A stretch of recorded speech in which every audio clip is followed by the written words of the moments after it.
Hey guys, welcome back to the channel.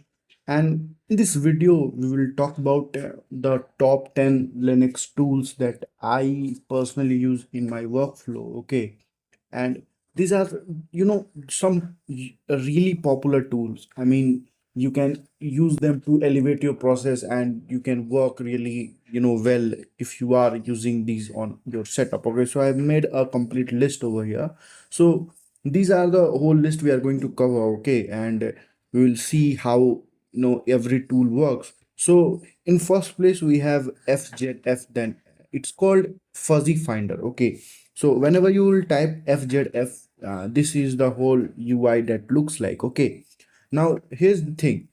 You Whenever there is a problem where you want to find some files, you don't know where it is located. Okay, so it might be on some directory, you just downloaded it, but you don't know that where you saved that file. Okay, so this really cool tool will help you to search that file for you. Okay, now fuzzy finder is really cool. So for example, when I was watching Mr. Robot web series, then I was very much elevated towards it, and I just wanted to download Elliot's wallpaper. Okay, the wallpaper that he used on his setup. Okay, so I downloaded it. Okay, now I know that it's on my download folder. Okay, and I know the name only. Okay, so what will I do? I'll just type el, and here you can see that this file brings up here over here that it is in the downloads folder, and the file name is Elliot's wallpaper. Okay, so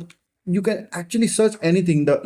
You can see there are 39,000 entries over here to search from. Okay, and you just want to search. Okay, so if I just want to search a song, I'll just type, and here you can see I'm already going to get some of the details about the folder.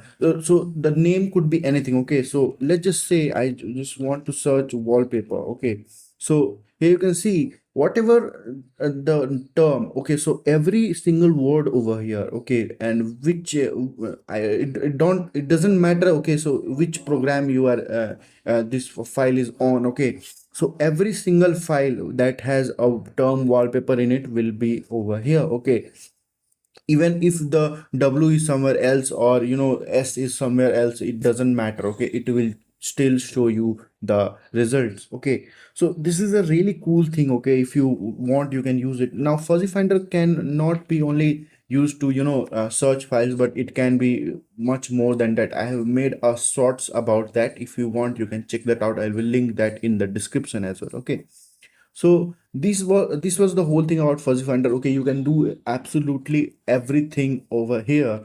Now the second tool that we are seeing is vim, and you don't need me to explain what is vim. Okay, so it is a really cool text editor. Okay, so whenever people use vim, okay, they always question how to get out of vim. Okay, so they will just open, type install vim, and they will just open vim directly. Okay, now here is the thing.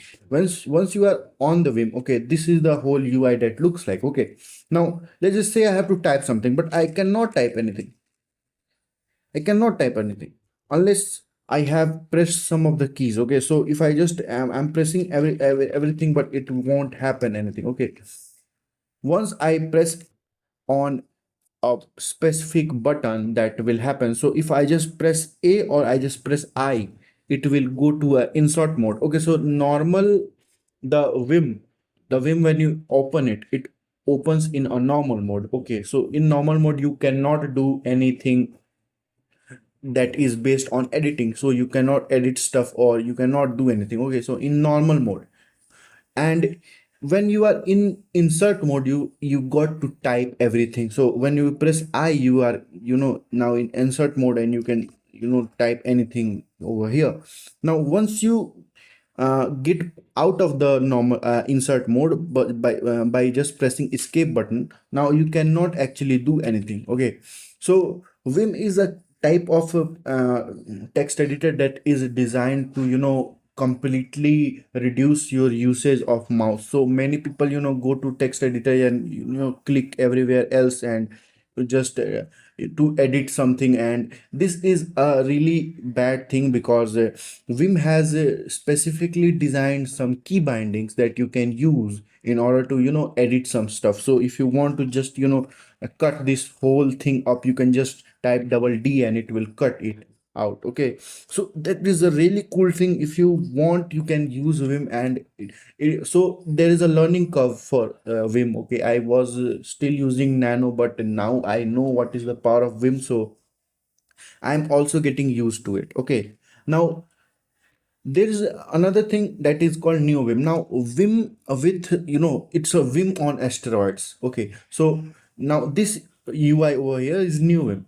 Now you can see that it is really cool. You can actually customize every single element of it. Okay, so in new Vim you can modify it to as per your need. And it is no, some people make it a normal text editor, and some people make it a full-fledged IDE for their coding. Okay, so you can really search on internet, and you will find several videos and several things that will explain how Vim works. Okay, now these are the programs that we always use over here. Okay, so when you just open a terminal, okay, so let's say I'm opening a terminal and I will just type ls.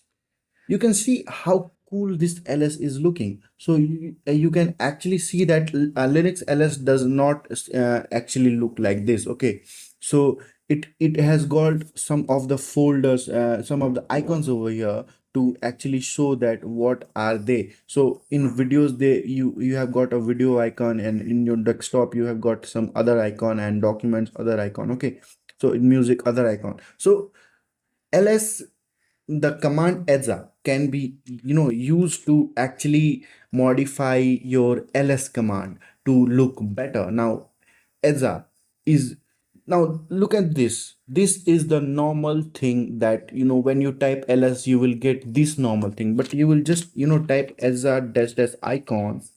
You'll see that now it's printing on icons. Okay, so how we managed to do it and how I replace it with ls though, so there's a very simple trick for that. You just have to go to your zshrc,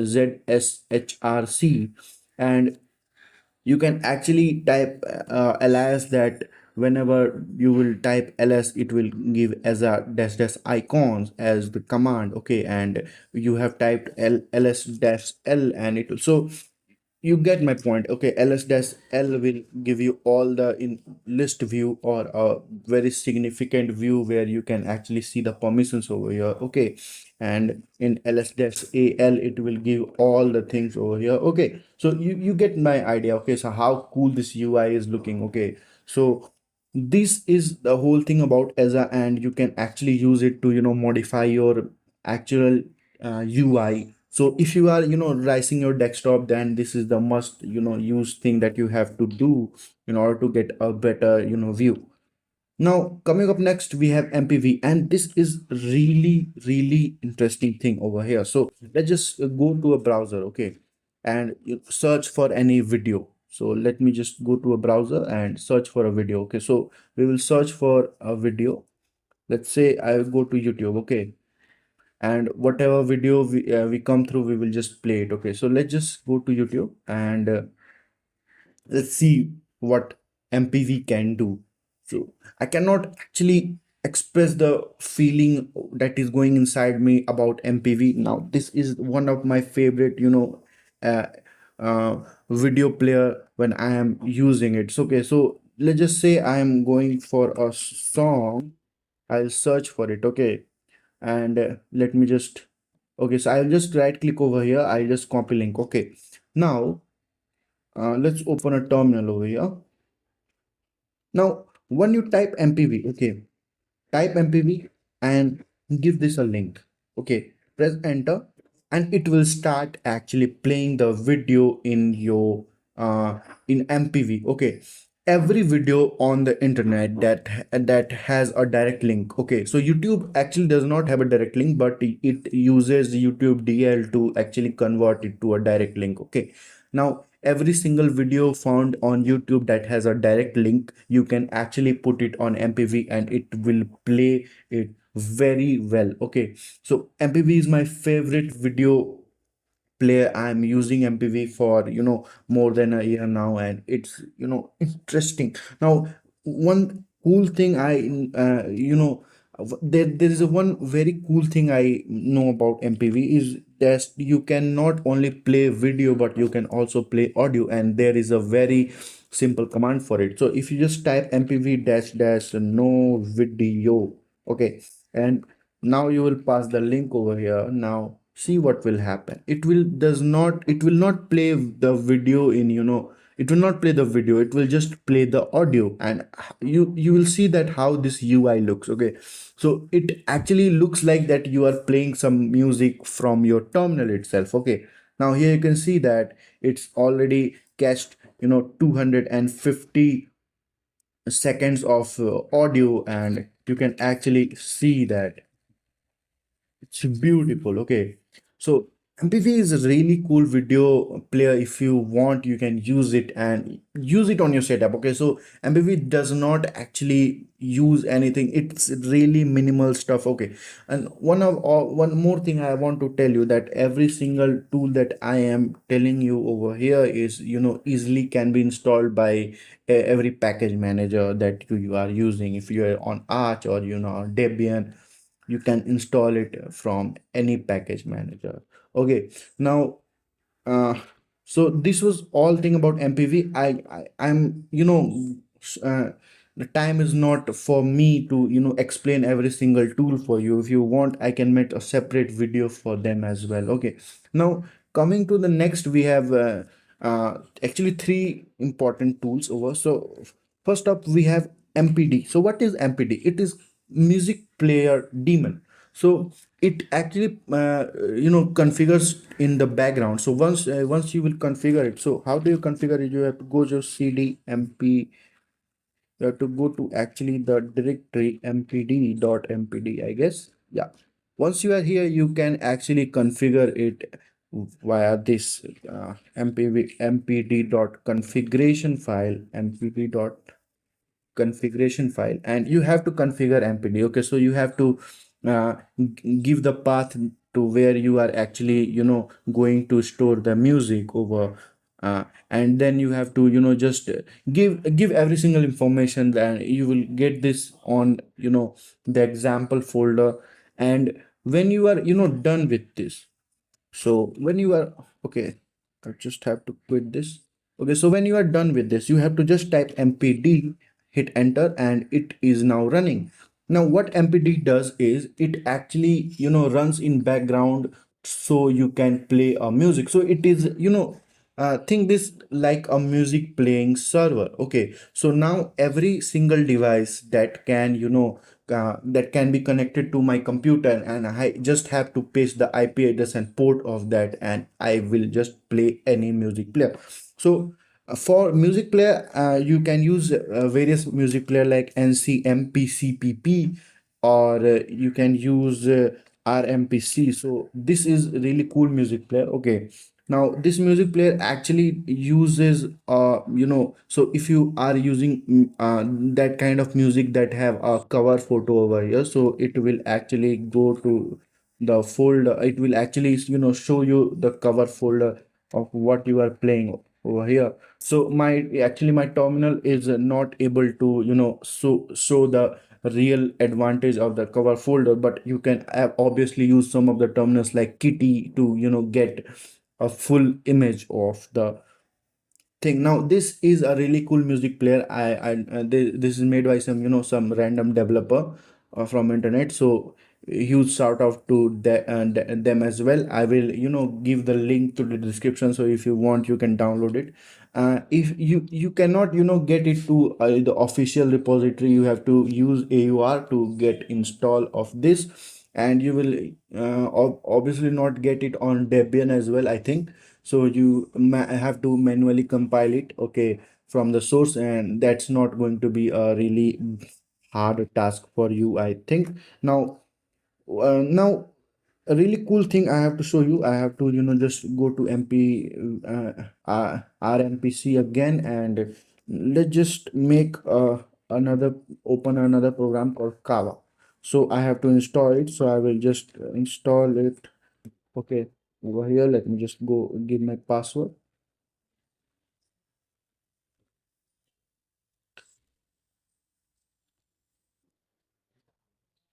Now, once you have installed it, you have just have to, press Java and hit enter. And now what will it do? So just, you go to any app over here. So you just go and play any music. Now, let's say I am playing this music. Okay.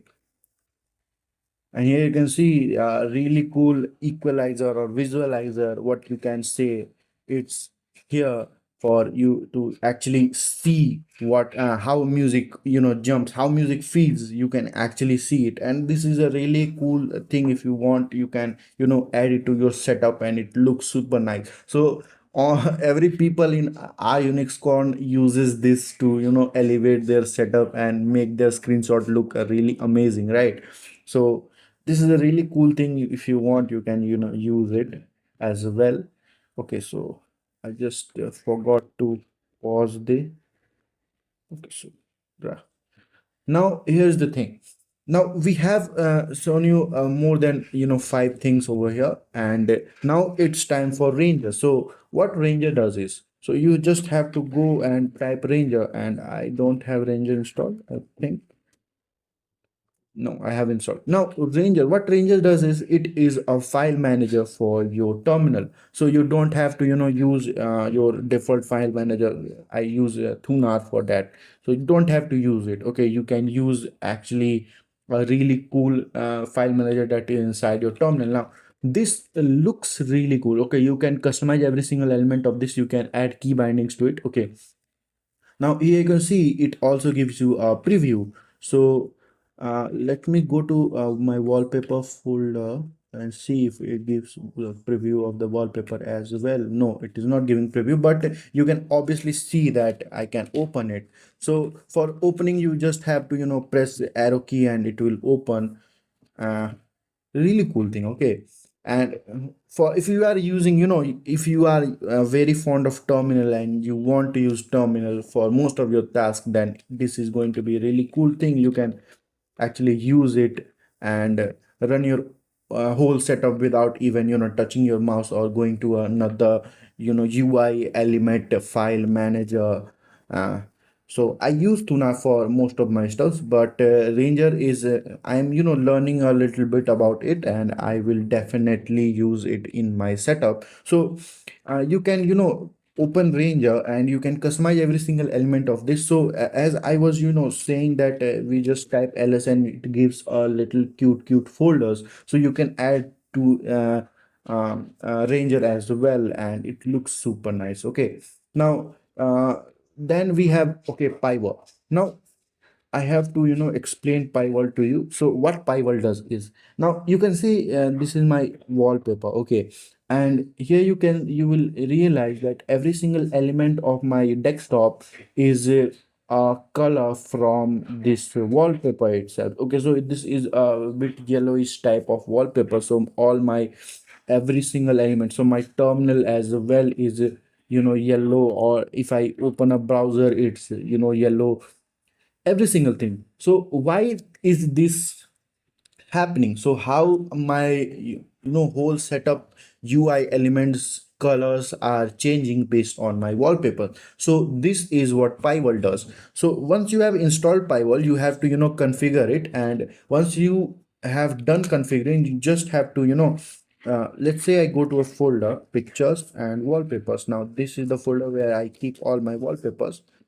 Now here are my wallpapers. Now if I just have to set any wallpaper, I'll just type wall dash I and I will just give any wallpaper. So let's say I give wallpaper 8, hit enter, and it will generate a color scheme, and every single element of my terminal is now changed, and every single setup of every single thing in my setup is changed. Okay, you can see every color is changed. So what Pywall does is it actually uh, takes your image, and it give it extracts 16 different colors based on your image, and then it applies it to your whole setup, and this looks super cool. Okay, when I first installed it, I was not stopping using it. Okay, now you don't have to obviously go everywhere every time and go to your terminal and direct to the folder and then type this. Okay, you can actually run a script for it.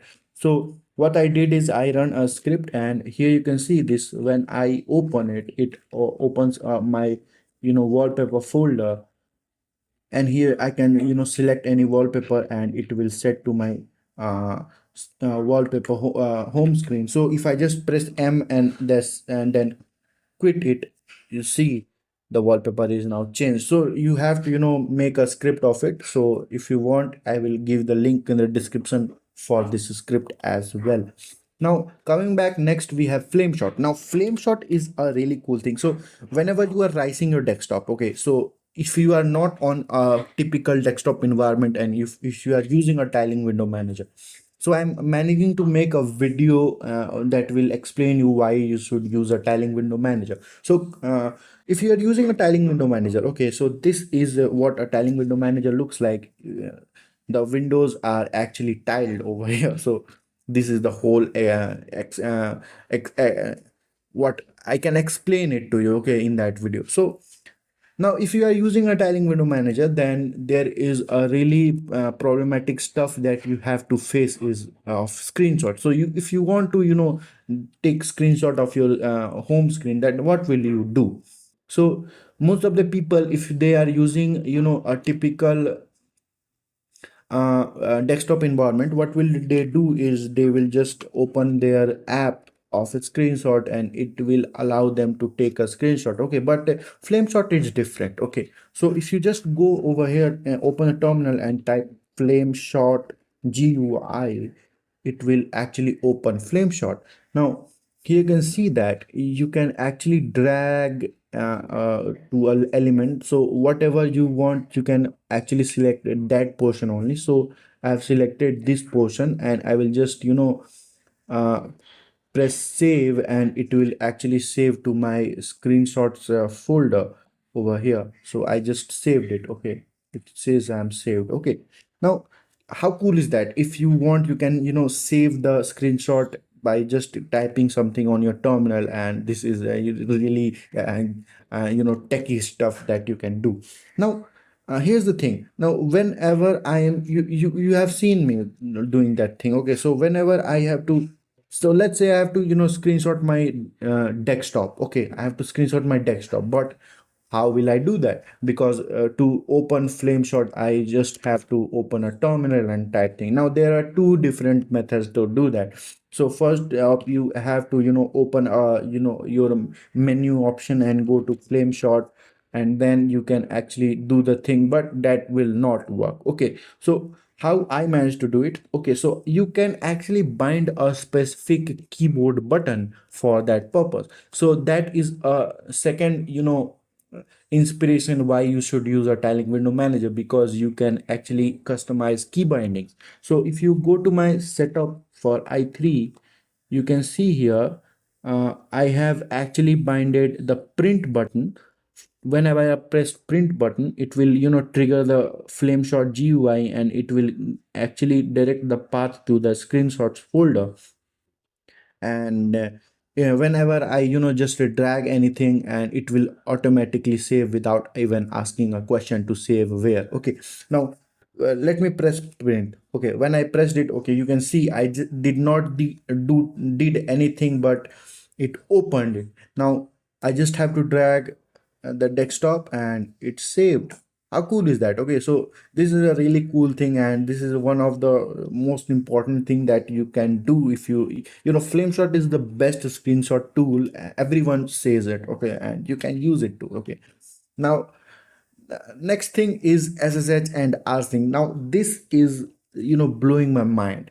SSH tool is the best tool. So if you have different type of computers in your home, and if you want to connect to every single one of them by just sitting on one place, then SSH is for you. So let's say if you have a computer that is not even on your home network, you just need know the IP address of the computer. Okay, so you can still connect to it by anywhere in the world, sitting on anywhere in the world. Now that computers require an internet connection and your computer requires an internet connection and a SSH server running, right? So if it is, everything is good, then you can actually connect to your computer by just simple commands and simple steps. Okay, so let me just show you how you can, open every single thing for.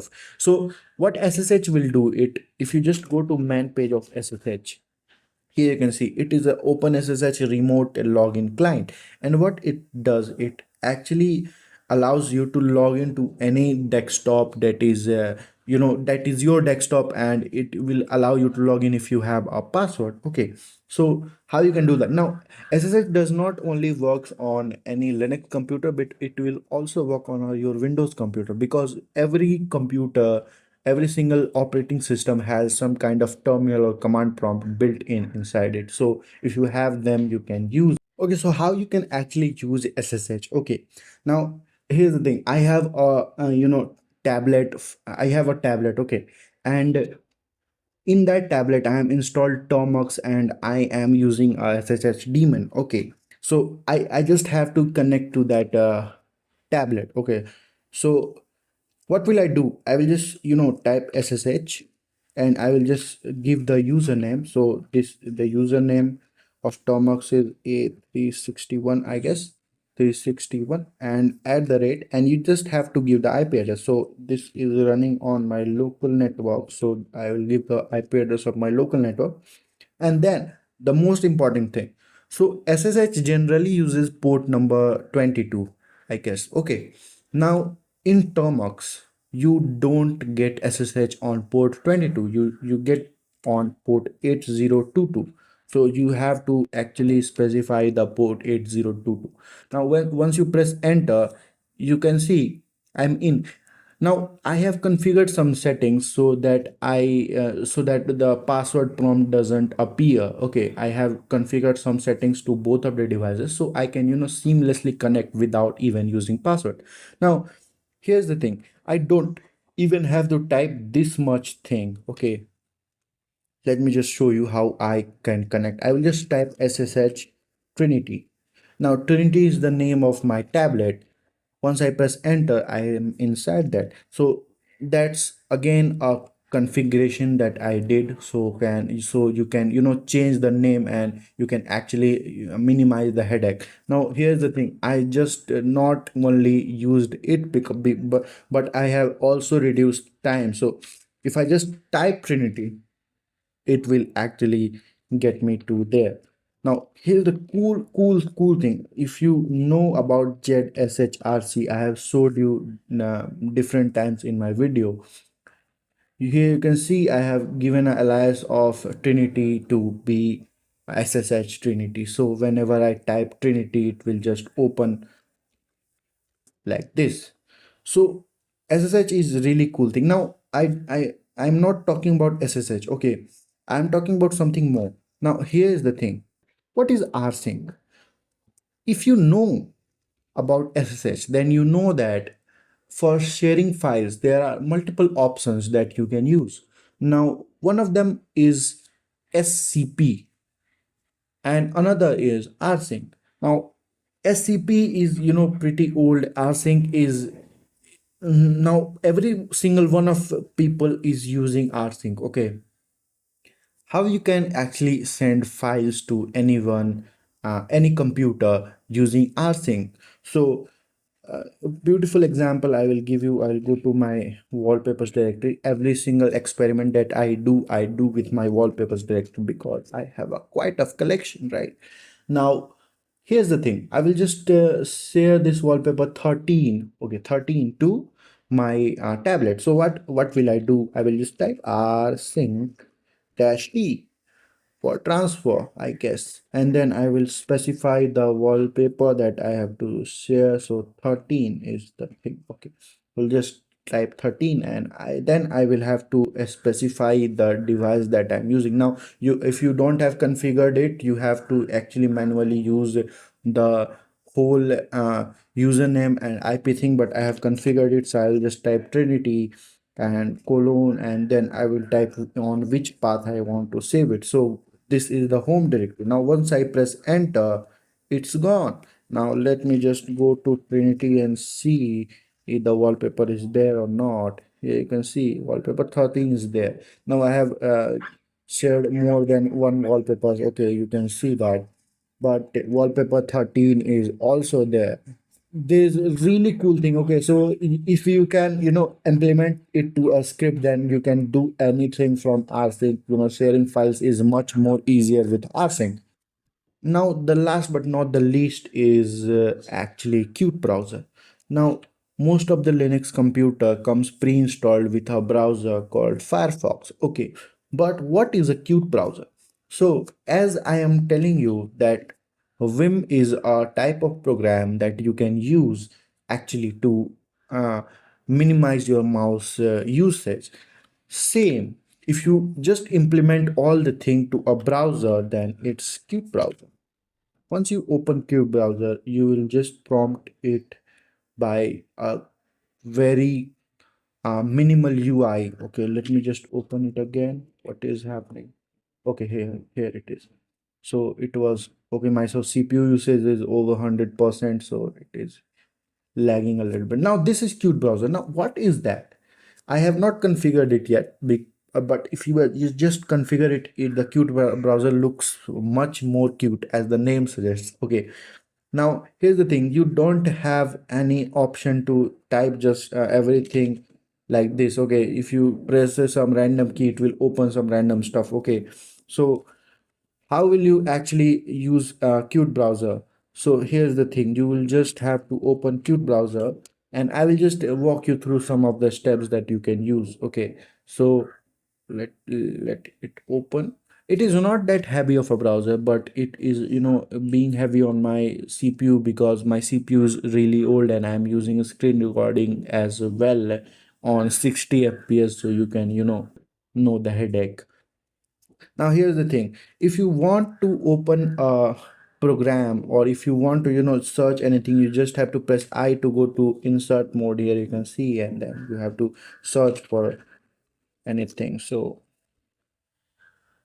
it's cool thing. So once you press enter, the insert mode will be gone and you will just be there for movement. Now here's the thing: the key binding to go up down is same key binding that you will find on Vim. Okay, so this is actually Vim. You just have to, press Q and it will quit. It will just close the thing. Okay, so if you just have to open a tab, you will just press tab and you can see different type of commands that you can use to actually switch to a tab.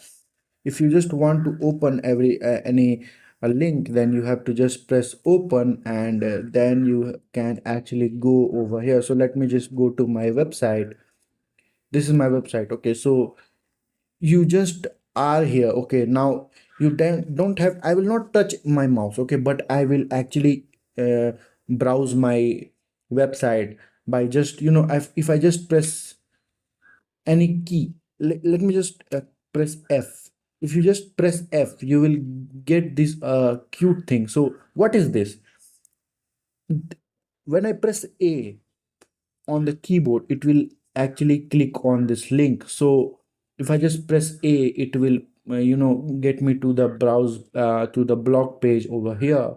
And if I just press A again, it will come back to home. Now if you can use it. This browser is really cool. Okay, this browser is meant to be nice. I am not trying to I am not able to explain it because I am not configured it yet and I'm learning still. But really cool thing. Okay, you have to use this browser. So there are a lot of stuff. Okay, configuring a browser, you can add ad blockers and every single one of them. Okay, so these are, the top 10 lists. Now I have, shared you more than 10. So in MPD we have also talked about RMPC and Kava. as well, and in SSH we have learned about rsync as well. Now here's the thing, if you use these programs to your setup, that it will always elevate your process of working in your Linux computer. And Linux computer is all about speed and minimalism and UI changes, to make it look nice. Okay, so thank you so much for watching this video. If you really enjoyed this video, then make sure to like, share and subscribe, and use these tools here and use Linux. Thank you so much, guys.